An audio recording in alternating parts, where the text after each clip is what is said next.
Let's go!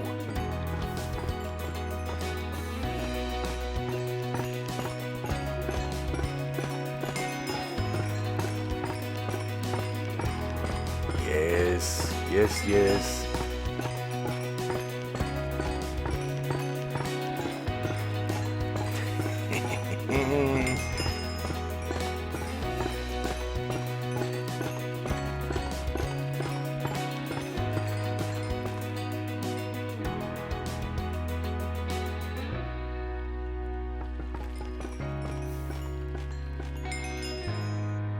Wow! 30 levels in 30 seconds, easy!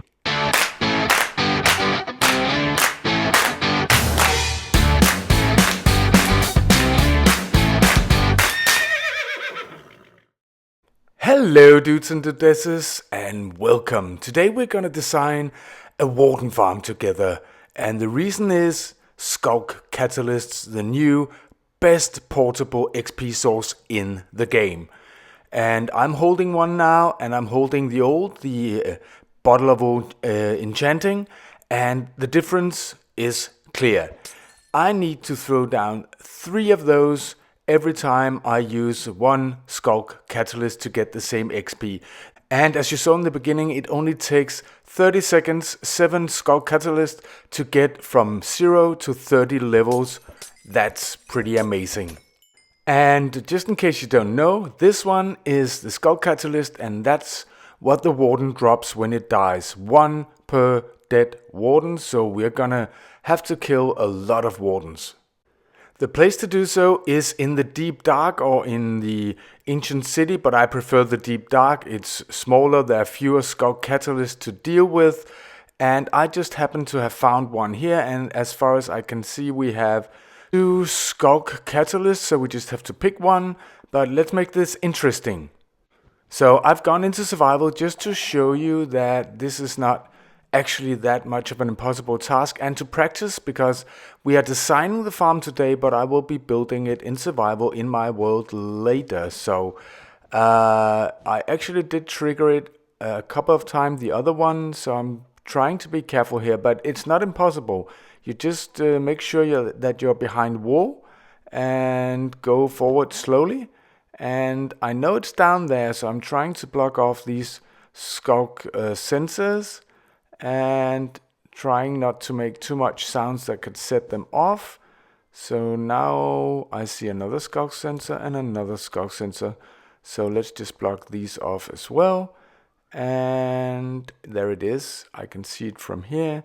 Let's try and put some wool on it, and there, and let's try and, yeah, let's just be sure it shouldn't make a sound, but I mean, just remove this one, like that, and put one there, and then we have another, let me see, no, it shouldn't be able to make a sound. Let's just take that out as well, just to be absolutely sure, and then the wall right there, and then there should only be one side left. Let me just see. There it is, right there, and I think we are okay now. There's a Sculk sensor there. We can just take it out for good measures, but voila. And now we need to prepare the area. The warden spawns in an 11 by 11 area around the Shrieker. And that's exactly what I've marked out here, and I've filled it in. And now I just need to spawn proof it just to be sure. So let's do that with carpets, for instance. Now let's test if this works. Now, if you don't know, the Shrieker will only work if it is naturally generated in the world. So you can take one and place it down, even though you can silk touch it. But this should call the warden. I can't remember if I triggered it 2-3 times when I did the other Shrieker, but there you can see it's doing its thing, and yes, there's my guy, the warden. Oh, isn't he magnificent to look at? Oh, beautiful. Let me get some selfies. Smile. Now I have an idea of how I want to build this farm, but we have to go to My testing world, yes. And some of you probably know this iron farm design. I know a lot of you like it a lot.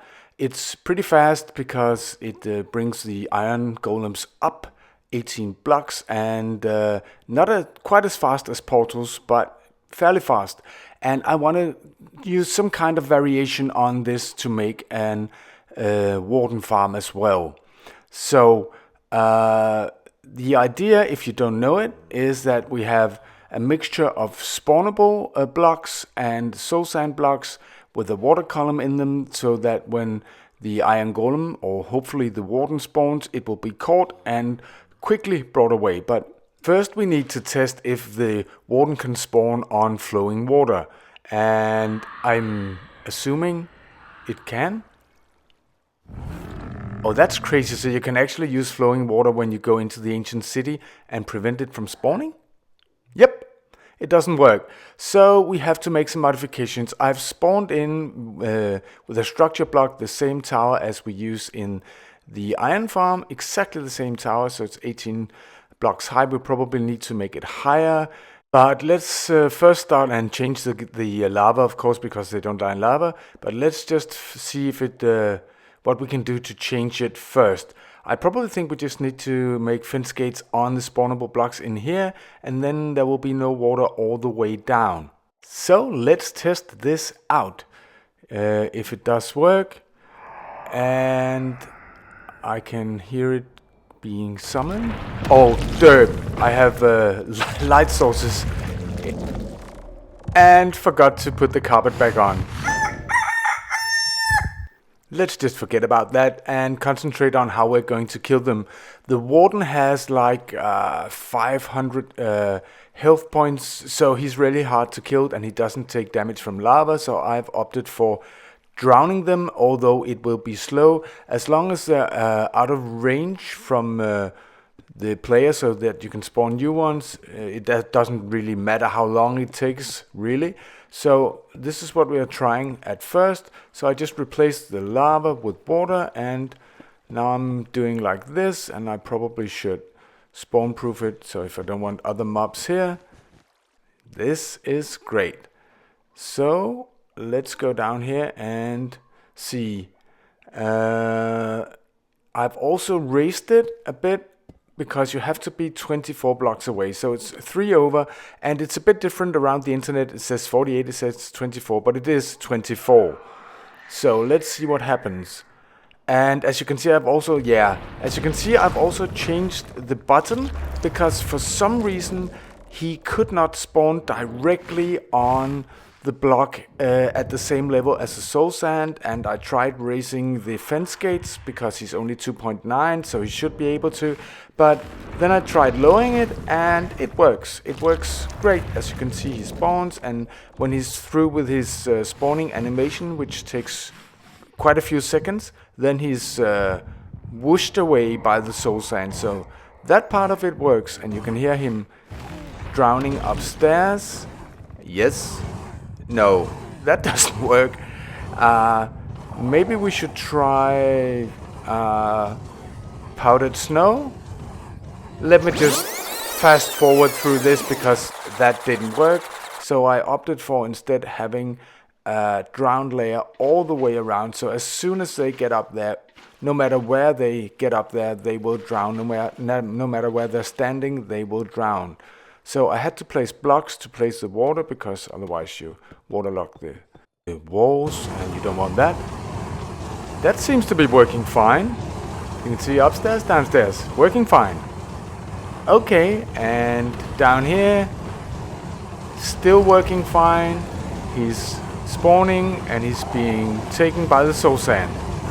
However, I did discover a minor flaw with this, because I changed out the hoppers with the water stream and a cobweb, so that it will just drop down like this, and it works fine, except that I do see that some of the Sculk Catalysts are getting stuck, or are not getting pushed by the water stream, but it's a minor issue, so I'll have to look into that later, because right now the rates are quite great.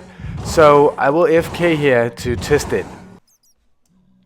Do you hear the silence? Oh my god, it's beautiful. As you can see, I have AFK'd overnight. Actually, it's the next day IRL, and I've done a lot of things, as you can see. One of them is one of my favorite things. I've watched Doc M77's latest Hermitcraft episode, in which he actually builds a Guardian Farm. Warden Farm. How hard can it be? Warden. And I have totally stolen a trick from him. I knew it, but I didn't think of it in this context, which is, let me just show you, a way so that you as a player doesn't have to stand on the Sculk Shrieker. What you can do instead is you can place a Sculk sensor right there, and then you can see it's packed in with wool, just as it was before, just perhaps a bit more wool, so no sounds can get out and you can't trigger it by accident. And then if we look down here, you can see that I have built, let me just remove this as well, a standard Etho hopper clock right here with 13 items in it, the equivalent of about 10 seconds, which is the pace in which the new wardens can spawn. And then down here I have placed a torch, and it points into a sticky piston right there with a wool block upon it, and if we turn it on, you can see it will fire the wool block like that. And the trick is that, let me just show you, that if you fire arrows in there, let me just patch this up like this.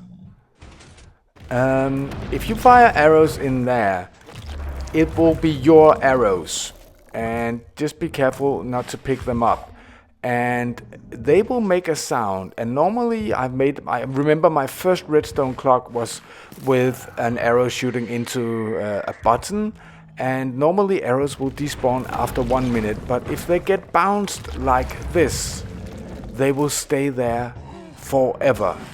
Not for a long time, forever. So this way, when we have a hopper clock bouncing the arrows up and down, the farm will be running indefinitely as long as it is loaded. And here you have to be careful, I'm talking from experience, that you cover the right blocks up here, because otherwise the warden will spawn here. This we can actually cover with a carpet like this, and then carpet above.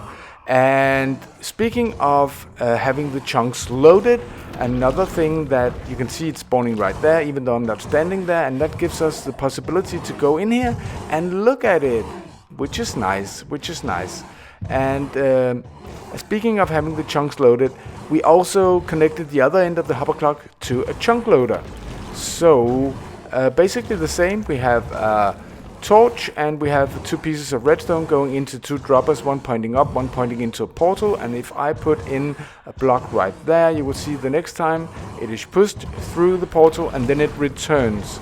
And it returns because we actually, let me just for security have that there, we actually have on the nether side exactly the same setup, except you can see here the block is pushed through, and then the nether is loaded for 15 seconds. You can see there a 5 chunk radius like this.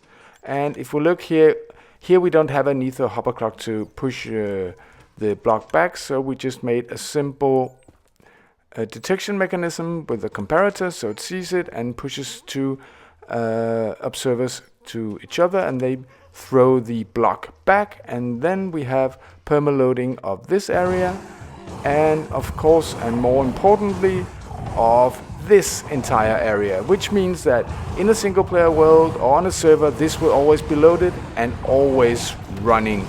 Oh my god, it is loud, but it's also very, very beautiful. And if you configure this correctly, it will also mean that you could visit any ancient city without any warden spawning, because that's the way Mojang set it up, so that only 1 warden per player per world. But if you want to see that, you have to go watch Doc M77's video. And now I changed out the walls for full block, because you can do that with a warden. It only has a 0.9 hitbox, and it actually has upped the rates. I think it's around 10 or 20 we lost every hour from having the walls. but and the iron golem has a 1.4. That's why we need walls, so it won't glitch through. We don't need it here. And I made the bottom right here, I made this over here just to show you something. If you're going to build this in survival, how you will do it. This is how it looks. As you can see, you make a platform of glass and you put a pattern of soul sand and scaffolding like this, and then you while it's still dry, put the fences, fence gates on top of each other, which means that when you bring in the water, you will be able to breathe in there. But I recommend that when you do this, you replace the soul sand for some temporary blocks, and then you go on top of the farm up here. And if you want to see more about this, just watch my iron farm video. And then you put water in each of these scaffolding so it falls down, and it falls all the way down except in here where you can breathe. And then you go in here and you place a kelp and you bone meal it all the way to the top. So that should work. And then afterwards you come in here from the bottom and you take this out just like when an old school guardian farm, and then you place the soul sand in and the bubbles will be working. I also made a small change to the chunk loader. I replaced 2 honey blocks with regular blocks because I noticed that sometimes the block got stuck there. Now let's just activate this again, like so. Now it is working, and we just put in the carpet, and this will be working in this world forever and ever and ever. Now let's start it like this, and of course when you go into this world and see it, you will have to do it yourself. And let's just see, yes, it works great. Very, very nice. And the rates are about 230 to 240. Oh yeah, I placed this in as well because sometimes they could stand just a little while after the animation before getting pushed away by the soul sand, and now they always move right off the bat.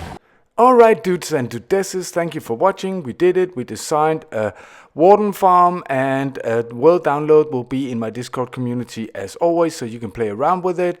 And if you like the video, please remember to give it a like and comment in YouTube, because that makes the video go higher and all that jazz. And thank you again, and I'll be seeing you next one. Bye!